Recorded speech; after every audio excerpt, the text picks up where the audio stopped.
Powered by the Law Office of Theodore London.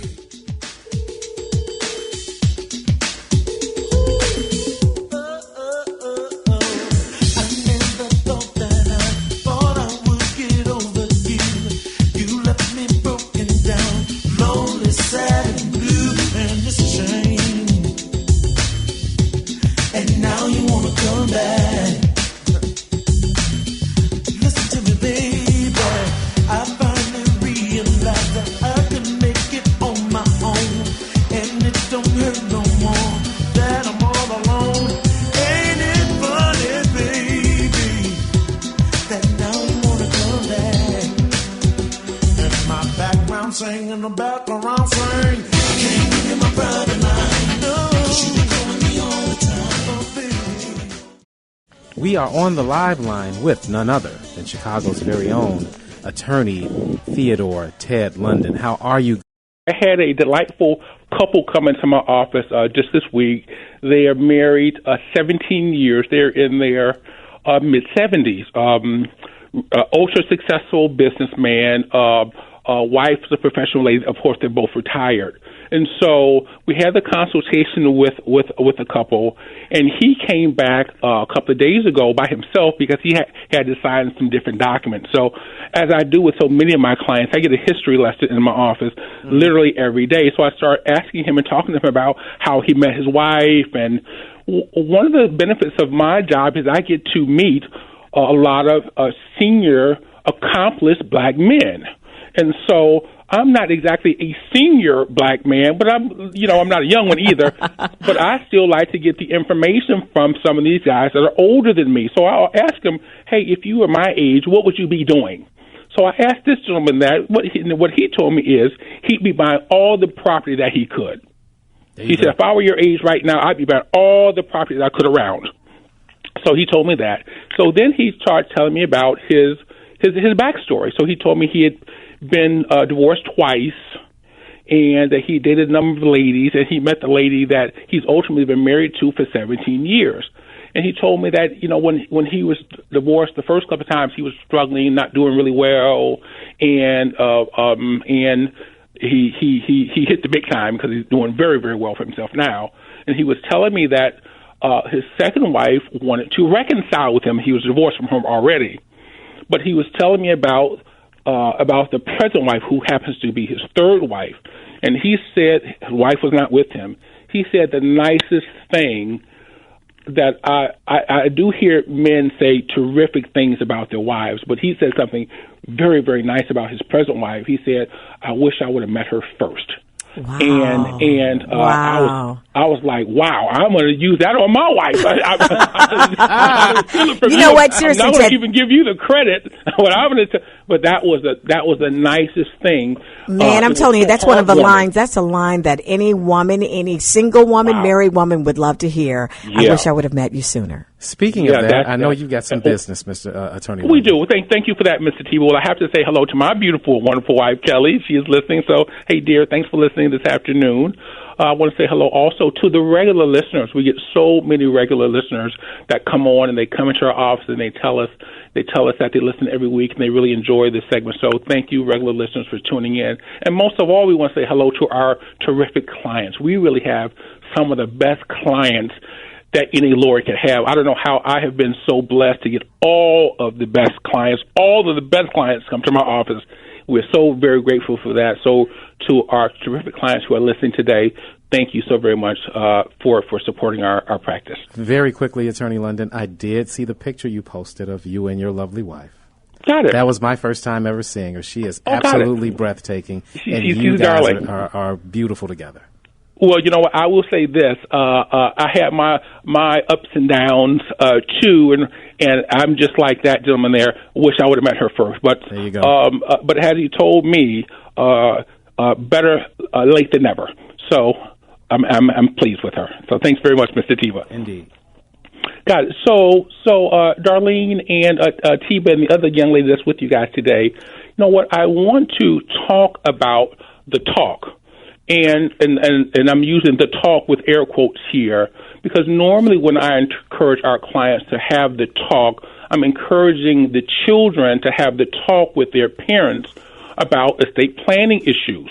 And so typically I want the children to kind of discover from their parents a couple of things. One, do they have any estate planning? If so, if it's a will or a trust. If they do have any, where are the documents? I want the children to ask their parents, can they review the documents? Are they current? I want the children to ask, do you think you need to make any changes? Because oftentimes, if there is any estate planning, it has perhaps been done maybe decades earlier. And also, I like the children, when they're having this conversation with their parents, to ask, would you like to go back to an attorney to review the documents to make sure everything is current, make sure everything is that you think it is? So that's the talk I'm typically encouraging the children to have the talk with their parents just to make sure that they get their things in order.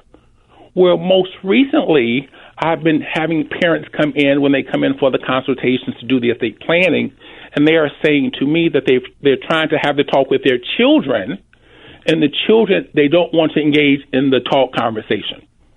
So today, I think I'm going to share some information with the parents about how to have the talk with their children, as opposed to having to share information with the children on to how to have the talk with the parents. So when we're talking about, you guys are following me on this? We are.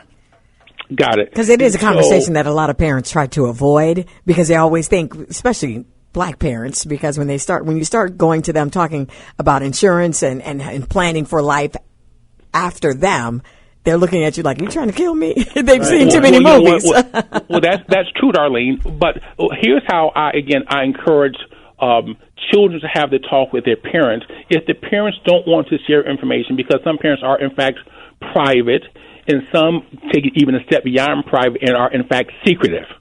And so sometimes it's not best for the child to precipitate the conversation with the parent. Sometimes it's best for the child to encourage the parent to go in to have a conversation with the lawyer and not do the lawyer's job. It makes it easier. The parent feels more comfortable. They're getting disinterested information, and no one's trying to convince the parent to move one way or another. Mm-hmm. So sometimes when children want to have the talk, they are trying to encourage, convince, cajole the parent to do some things that the parent may not want to do, and that will stop the parent from doing anything at all, causing the parent to ultimately go to heaven with no estate planning, and then the estate has to go through the probate process, costing a lot of money, a lot of time, and a lot of stress. So if your parents aren't really wanting to have the conversation with the child, that may not be the child that they want to have the conversation with. Okay, parents don't treat all children equally. Let me read an email that I just received 15 minutes ago. This is an email. Greetings, Attorney London. This is XYZ. Hope all is well with you. I'm reaching out to you on behalf of a friend. She gives me the friend's name. Unfortunately, she has concluded that her children are a disappointment and undeserving of anything from her estate once she passes. Her home was paid off. She has X amount of money. She gives me a figure here. It's substantial. And she wants to make sure that she wants to ensure her children will not benefit from any property or any of her financial accounts. And I'm recommending her to you. Expect her call. So this is not uncommon.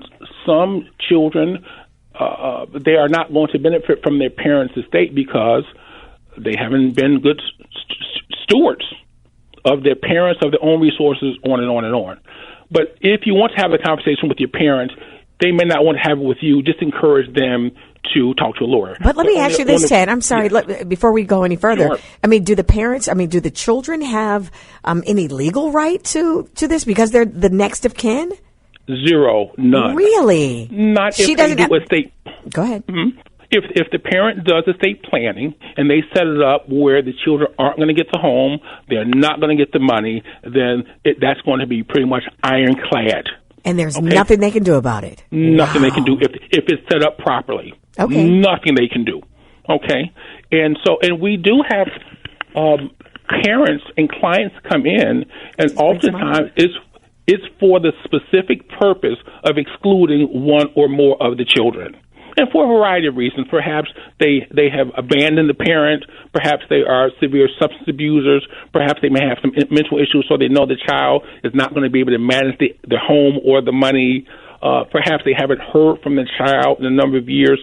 We get that so often, especially from men. So many children abandon their fathers.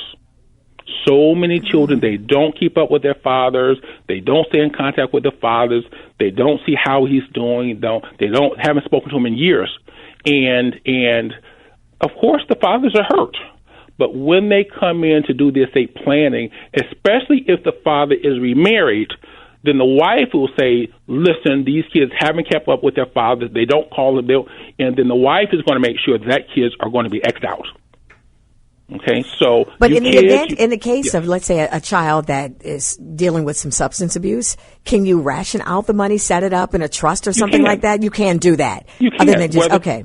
Yes, well, if it's a child with a special needs or a child with a severe substance abuse issue, you can do a living trust and you can have someone manage the money for them. Yes, but sometimes our clients, they don't even want to do that, and it's all up to them because they. You know what? We've heard so many stories where children have stolen from parents.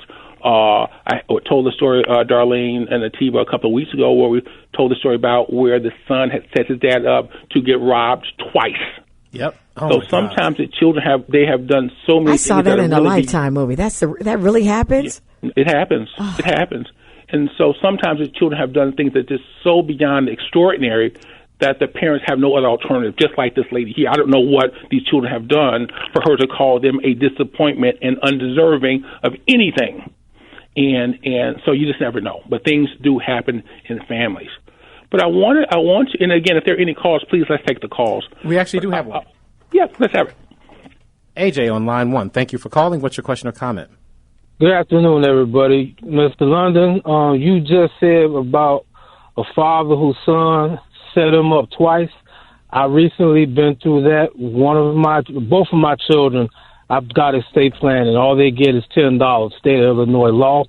But one of my children tried to have me ambushed in my own home, and it could have come out deadly either way. And then I recently had to, and in light of that, I was talking to my brother about estate planning. Mr. London, this this MF, he laughed at me. He laughed at me and said, there I go again.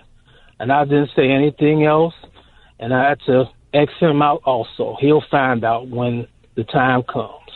Sure. That's what So it's something that's going on. I got another friend. He has 6 children. He's Xing 3 of his out. And it is not, like you say, it is not uncommon with what these children are doing today. Yeah, it's unfortunate. I'll tell you another story. I was in court a number of years ago. Thank you, AJ, for the call. I'm sorry, go ahead. Thank you for the call, AJ. I was in court a number of years ago on a probate case. So one of the things about being a lawyer and you're in court, there's a lot of cases, you get to hear the other cases before yours is called. Mm-hmm. So in this case, they brought out a guy, early 20s, he had, which was unusual in this kind of case because this was not a criminal court. He came out with sheriff's deputies behind him. He was locked up, shackled, 9 yards. And the issue in this case was he had killed both of his parents, and his parents had obviously had a substantial estate. And the sister had filed a petition with the court to see if the brother could be excluded because they didn't have any estate planning. So ordinarily he would be entitled to half of whatever they had. So she had filed a petition to see if the brother could be excluded because he had murdered both parents. He was not, for the record, too, he was not an African-American young man either. So, these things do occur. Wow. This is incredible, just to have that caller call in with that similar testimony. Yeah, and even talked about not just his story, but also his friend's story, that they're not leaving their children anything. It is not uncommon, but but I do want to I do want to encourage parents to have the talk with their children as well, because again, we get so many solidly middle class families in our office to do the estate planning, and when they pass away, to probate their estates because they didn't have any estate planning.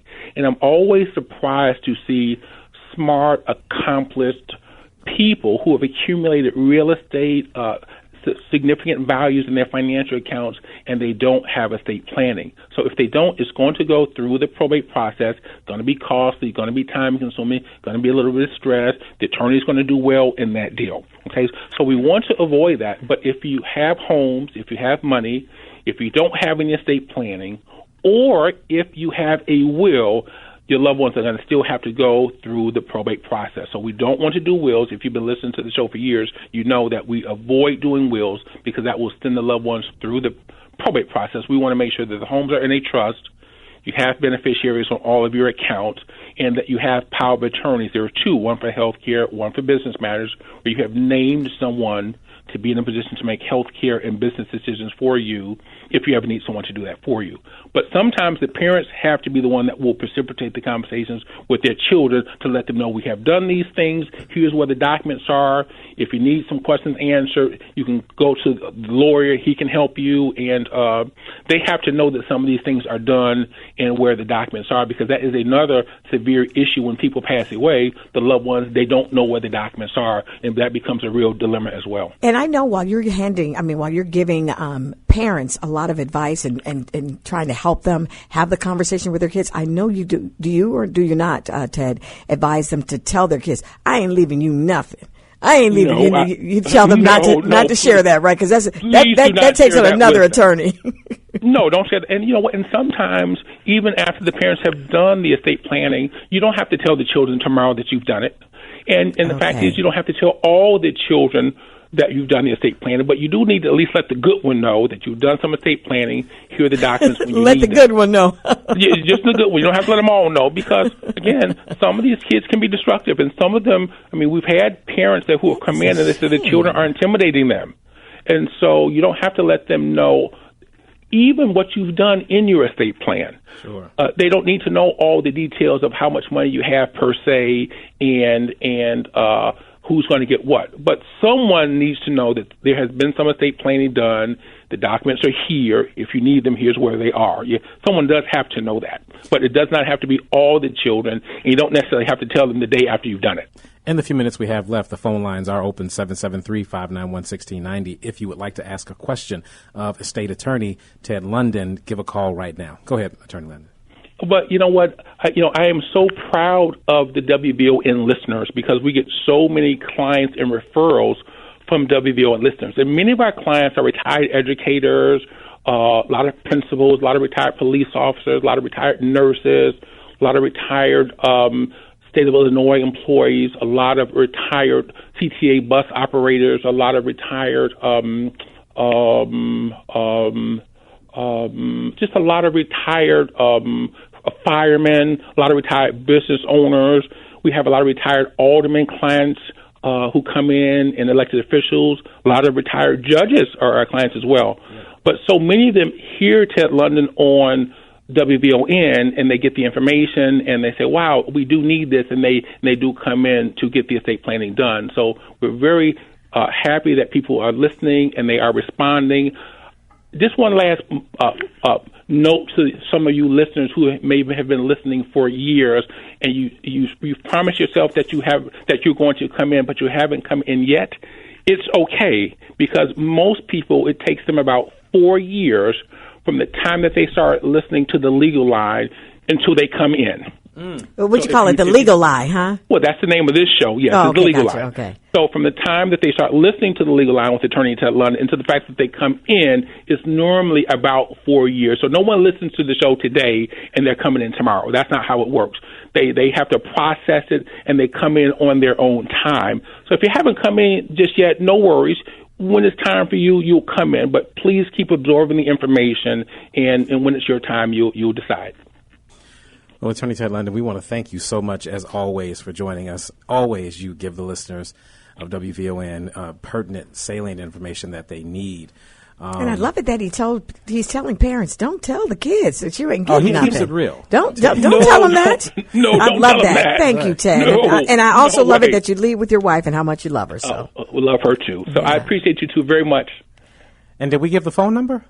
Oh, let's give the phone number. If you want to call this Ted London guy, you can reach me at 773-721-3333. 773-721-3333. If you have any questions as well, feel free to call anytime. Well, Attorney London, again, we always want to thank you, and know that next week it will definitely be Kim and I. And well, you know what? We you know what? We're not slouching with Miss Darlene either, so we can. You know what? It's all good. Excellent. All right, Attorney, we'll talk to you next week. have a good weekend. When you need your estate plan done, call Attorney London. 773-721-3333.